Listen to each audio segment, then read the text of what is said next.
I just returned to the United States from one of the most charming countries in the world. It's Slovenia, which you can see in dark green on this map, bordering Austria and Italy. It was the wealthiest part of the former Yugoslavia and became independent in 1991 with very little bloodshed. The capital city is Ljubljana, and the building with the tower is the town hall.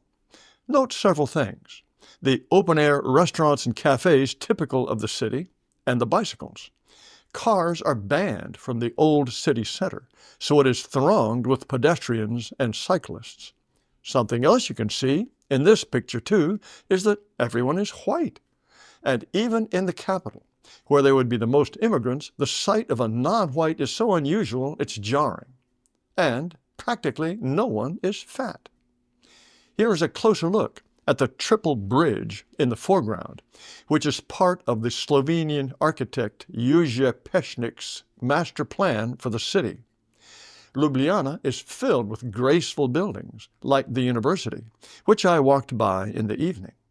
The city is dominated by a castle, illuminated at night and flying the national and city flags. This is a view of the city you get as you walk down from the castle.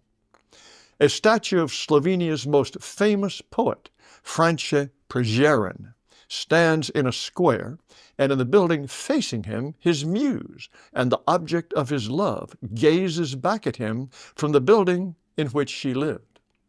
I think you get an idea of this delightful city, unspoiled by immigrants and very safe day or night. It makes you dream of an all-white Paris or London. Slovenia has many tourist spots. Lake Bled is justly famous with its island, where you can attend church and then go for a swim. Beyond the island, you can see a castle on a cliff.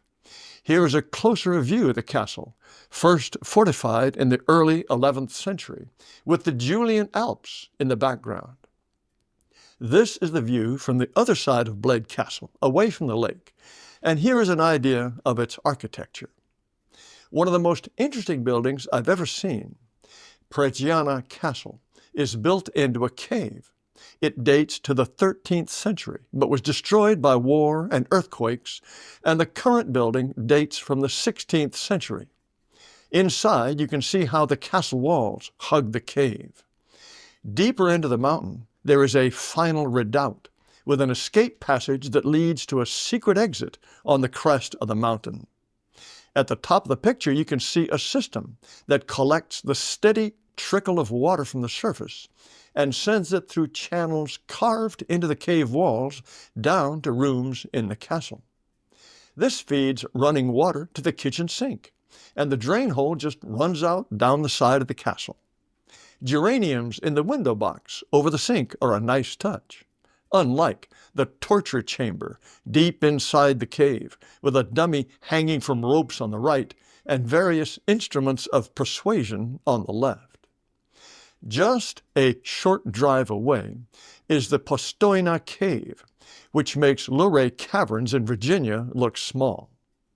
A blind salamander called an olm evolved in the cave and is said to go 10 years without eating and can live to be 100 years old.